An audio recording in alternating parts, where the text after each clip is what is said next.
Selamat pagi saudaraku yang diberkati Tuhan. Kembali lagi kita dalam GPDI Film Latin Mas menyapa pada pagi hari ini. Firman Tuhan saya ambil di dalam Lukas 8 ayat yang ke-28 sampai yang ke-29.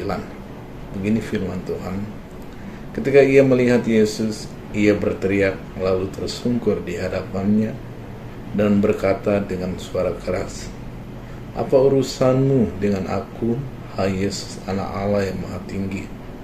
Aku memohon kepadamu supaya engkau jangan menyiksa aku." Ia berkata demikian sebab Yesus memerintahkan roh jahat itu keluar dari orang itu. Karena sering roh itu menyeret-nyeret dia, maka untuk menjaganya ia dirantai dan dibelenggu. Tapi ia memutuskan segala pengikat itu, dan ia dihalau oleh setan itu ke tempat-tempat yang sunyi.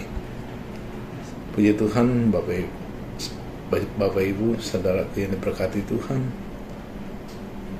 Firman Tuhan pada pagi hari ini di sini dikatakan bahwa ketika Yesus berada di daerah Gerasa, di situ ada seorang yang kerasukan setan. Ketika orang itu melihat Yesus, ia tersungkur dan berkata, "Apa urusanmu dengan kami, hai Yesus? Hai Yesus, anak Allah yang maha tinggi." Karena Yesus telah mengusir roh jahat itu keluar dari orang itu. Mereka berkata, "Jangan menyiksa kami." Yesus bertanya, "Siapa nama mereka?" Mereka berkata, "Legion," karena mereka sangat banyak. Terus mereka berkata, "Jangan menyuruh kami pergi ke jurang maut, tetapi suruhlah kami ke babi-babi itu."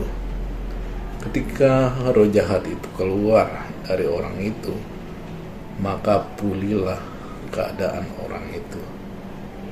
Saudaraku yang diberkati Tuhan, saudaraku, Yesus bukanlah kebetulan ada di daerah Gerasa, tetapi untuk menyatakan Yesus berada di daerah Gerasa itu bukan suatu kebetulan, tetapi untuk menyatakan kasihnya kepada orang itu. Walaupun orang itu terasingkan, terkucilkan, tetapi Yesus mengetahui permasalahannya, keadaan orang itu. Jadi Bapak Ibu, demikian juga dengan kehidupan kita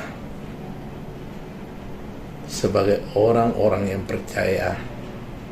Tuhan mengenal kita, Tuhan mengetahui keadaan kita, permasalahan kita, permasalahan yang kita alami, bagaimana kita sebagai orang yang telah dibebaskan dari belenggu-belenggu dosa. Jadi Bapak Ibu, dari firman Tuhan tadi ada beberapa hal yang harus kita ketahui. Ada beberapa hal yang kita dapati dari firman Tuhan ini. Pertama, Tuhan yang membebaskan. Dimana, kenapa saya katakan Tuhan yang membebaskan kehidupan? Tuhan yang membebaskan. Ketika Tuhan hadir di dalam hidup kita, maka kita dapat melewati tantangan, karena Tuhan memberikan kita jalan keluar yang terbaik. Ketika kita menghadapi persoalan, maka Tuhan yang akan menolong kita. Ketika kita mengalami pergumulan, maka Tuhan yang akan menghibur kita.